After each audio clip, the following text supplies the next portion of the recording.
टुनटुनी चिड़िया गन्ने की खेती किया करती थी। उसकी गन्ने की खेती की फसल बाकी पक्षियों से अच्छी होती थी क्योंकि उसे गन्ने की खेती करना अच्छे से आता था। इसी बात से कालू कौवा बहुत चिढ़ता था। इस बार भी मेरी फसल टुनटुनी चिड़िया की फसल से अच्छी नहीं है। मुझे कुछ तो करना पड़ेगा। जो भी करना है मैं आज रात ही करूँगा। रात होते ही कालू कौवा टुनटुनी चिड़िया के गन्ने के खेत में जाता है और वहाँ से गन्ने अपने पंजों में भरकर अपने खेत में लाकर बो देता है। जैसे ही सुबह होती है, टुनटुनी चिड़िया ने अपनी फसल देखी। उसकी सारी फसल खत्म हो गई थी। ये देखकर वो बहुत रोई। 2 दिन बाद किसान कौवा देखता है कि जो गन्ना वो टुनटुनी के खेत से लाया था वो सब सूख चुका था और वो गन्ने की फसल बर्बाद हो गई थी। तब तक आप लोग कमेंट में बताएं 29 - 24 कितने होते हैं। अरे ये गन्ने तो सूख गए। चलो अच्छा हुआ, इसमें मेरा कोई नुकसान नहीं हुआ। ये सारे गन्ने तो टुनटुनी के थे। मेरे तो गन्ने सही सलामत हैं। टुनटुनी चिड़िया पास में ही खड़ी सब सुन रही थी। उसे पता चल गया था कि उसकी फसल कालू कौवे ने ही बर्बाद की है। तुमने अच्छा नहीं किया कालू, मेरी गन्ने की फसल बर्बाद करके। लेकिन मैं अब हार नहीं मानूंगी। मैं इन गन्नों से गन्ने की जूस की मशीन लगाकर पैसा कमाऊंगी। लेकिन अब मैं जूस की मशीन में गन्ने कहाँ से लाऊं? तभी कालू सब सुन रहा होता है और टुनटुनी चिड़िया से कहता है, मेरे होते हुए फिक्र क्यों कर रही हो? तुम मुझसे गन्ने खरीदो और जूस की मशीन लगाओ, लेकिन लाभ का आधा पैसा तुम्हें मुझे भी देना पड़ेगा।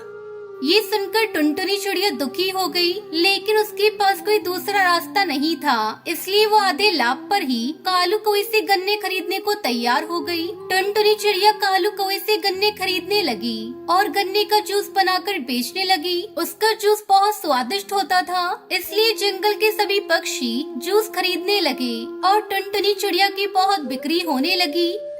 ये टुनटुनी चिड़िया मुझसे गन्ने लेकर इतना पैसा कमा रही है और कमाई का आधा पैसा ही मुझे मिलता है। क्यों ना मैं इसे गन्ने देना बंद कर दूं और इसकी दुकान खुद खोलूं, फिर मैं सारा धन खुद ही कमाऊंगा।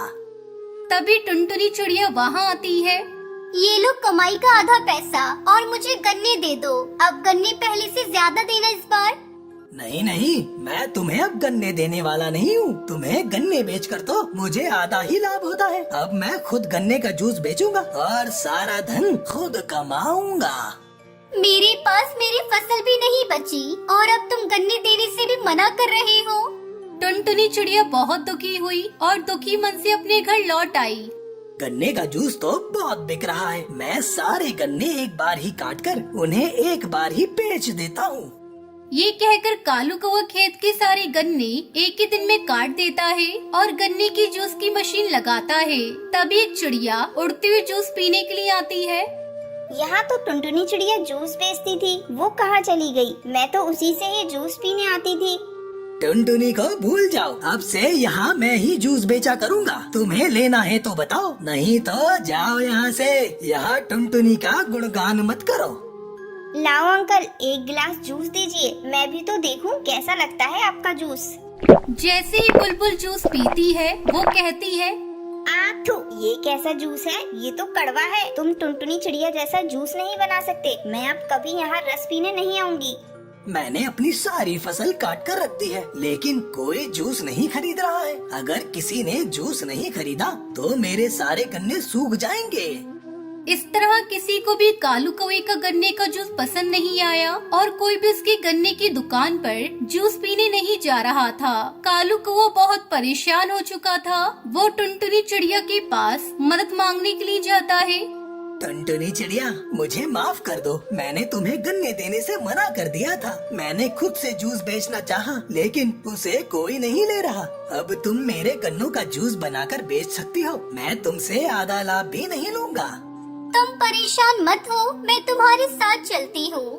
इस तरह टुनटुनी चिड़िया को कालू कौवे पर दया आ गई और वो फिर से गन्ने का जूस बनाने लगी और फिर से खुशी खुशी पक्षी टुनटुनी चिड़िया के गन्ने का जूस पीने के लिए आने लगते हैं। कश्मीर में टुनटुनी चिड़िया अपने पति हरिया किसान के साथ रहती थी। उसके 2 बच्चे थे, बेटे का नाम कालू और बेटी का नाम टूनी था। हरिया तोता अपने खेतों में केले उगाकर बेचा करता था और उससे अपने घर का खर्च चलाता था। कई सालों बाद इस बार हरिया किसान के खेत में केले की अच्छी फसल हुई थी। केले की अच्छी फसल देखकर टुनटुनी चिड़िया अपने पति से कहती है, सुनिए जी, इस बार ऊपर वाले की कृपा से अच्छी फसल हुई है। इन्हें बेचकर जो पैसे मिलेंगे उनसे हम अपना पक्का घर बनाएंगे और अपने बच्चों का भी अच्छे स्कूल में दाखिला करा देंगे। इस बार हमारे सारे सपने पूरे हो जाएंगे। हाँ, शायद भगवान को हमारी गरीबी देखकर हम पर दया आ गई। इस बार हमारे सिवा किसी की भी केले की फसल अच्छी नहीं हुई। मैं कल ही सारी फसल को ले जाकर शहर में बेच दूंगा। अगले दिन हरिया तोता जब केले की फसल बेचने शहर जाने लगता है, तब टूनी उससे कहती है, पापा आप मेरे लिए शहर से क्या लाओगे? तू ही बता दे, जो तू कहेगी मैं वही लाऊंगा। पापा आप मेरे लिए शहर से एक सुंदर सी गुड़िया लेते आना। और मेरे लिए चाबी वाला बंदर लाना, ठीक है? ठीक है, अब तुम लोग अपने पापा को जाने दो, उन्हें देर हो रही है। हरिया तोता खुशी खुशी अपनी केले की फसल लेकर शहर की मंडी में बेचने के लिए चला जाता है। शहर की मंडी में कई पक्षी अपने अपने केले की फसल बेचने के लिए आए थे। हरिया ये देखकर हैरान हो जाता है कि शहर की मंडी में केले की कीमत बहुत कम मिल रही थी। अब मैं क्या करूं? इस मंडी में केले की कीमत तो बहुत कम है। इतने कम पैसों में हमारा लागत भी नहीं निकलेगा। खाद पानी और हमारी मजदूरी का भी पैसा नहीं मिल रहा।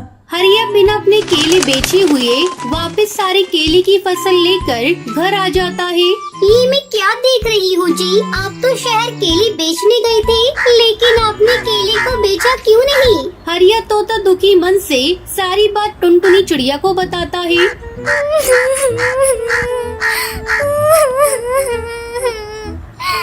हे भगवान, हमारे सारे सपने टूट गए। अब हम क्या करेंगे? कोई बात नहीं, आप सारे केले को एक कमरे में रख दो।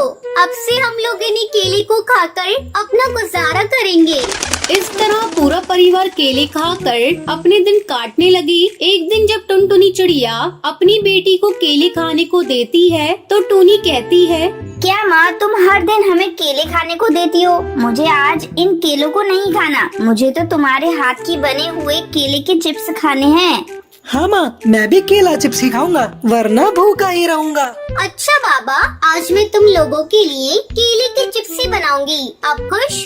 दोनों बच्चे खुश हो जाते हैं। टुनटुनी चिड़िया केले चिप्स बनाने के लिए जाती है। ये क्या? तेल का डब्बा तो बिल्कुल ही खाली है, इसमें तो तेल है ही नहीं। ऐसा करती हूँ, मैं बिना तेल के तवे पर सेक देती हूँ।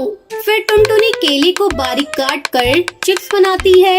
आओ बच्चों, तुम्हारा मनपसंद केला चिप्स तैयार है। दोनों बच्चे केला चिप्स खाते हैं। माँ आज के केला चिप्स तो पहले से भी ज्यादा स्वादिष्ट है। टुनटुनी भी केला चिप्स खाती है। उसे विश्वास नहीं हो रहा था कि उसने केले की इतनी स्वादिष्ट चिप्स बनाए हैं। वाकई ये चिप्स तो बहुत ही स्वादिष्ट है। ऐसा करती हूँ, मैं कल से ही केले का चिप्स बेचने का काम शुरू कर देती हूँ। हो सकता है इसमें भगवान की कोई इच्छा हो और केले चिप्स बेचकर हम लोग अमीर हो जाएं। अगले दिन से टुनटुनी चिड़िया केला चिप्स बनाकर बेचने लगती है। टुनटुनी चिड़िया के ठेले पर कुछ पक्षी केले चिप्स खाने के लिए आते हैं। इससे उसकी अच्छी कमाई होने लगती है।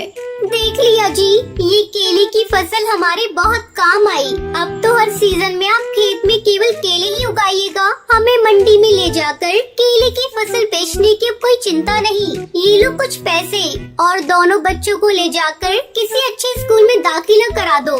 इस साल हरिया किसान अपने खेत में केला उगाता है और टुनटुनी चिड़िया केले से बनी हुई चिप्स बेचकर अपना जीवन खुशी खुशी गुजारने लगी।